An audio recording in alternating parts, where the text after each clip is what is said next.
नमस्कार. मी पंचांगकर्ते खगोल अभ्यासक दाकुरू सोमा. गुरुवार 19 मार्च रोजी सकाळी 6:53 फाल्गुन कृष्ण अमावस्या संपल्यानंतर गुढीपाडवा साजरा करायचा आहे.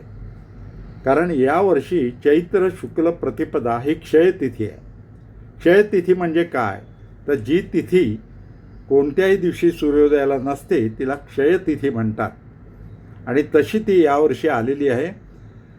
गुरुवारी 19 मार्चला सकाळी 6:53 फाल्गुन कृष्ण अमावस्या संपते आणि नंतरच चैत्र शुक्ल प्रतिपदा तिथी सुरू झाल्यामुळं गुढीपाडवा साजरा करायचा आहे.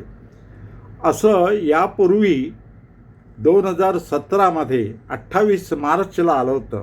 त्यावेळीसुद्धा चैत्र शुक्ल प्रतिपदा ही तिथी कोणत्याही दिवशी सुरू झाला नव्हती आणि म्हणून ती क्षयतिथी आली होती.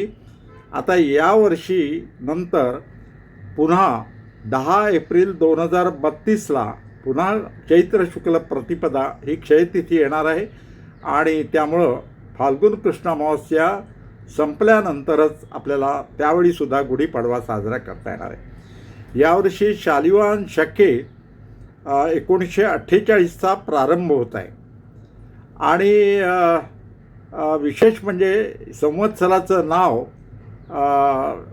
हे पराभव नाव संवत्सर आहे. ही संवत्सरं 60 आहेत आणि त्यांची नावं क्रमाक्रमानं येत असतात. तर यावर्षी पराभव हे नाव आहे. पण पराभव कोणाचा? आपला नाही. जे अनितीनं वागतात, भ्रष्टाचार करतात, असत्यानं वागतात, आळसपणा करतात, इतरांना त्रास देतात, दुष्ट प्रवृत्तीचे जे लोक आहेत त्यांचा यावर्षी पराभव होणार आहे. म्हणूनच यावर्षी संवत्सराचं नाव हे पराभव नाव संवत्सर असं केलेलं आहे. तर मित्रांनो, तुम्हा सर्वांना गुढीपाडव्याच्या शुभेच्छा.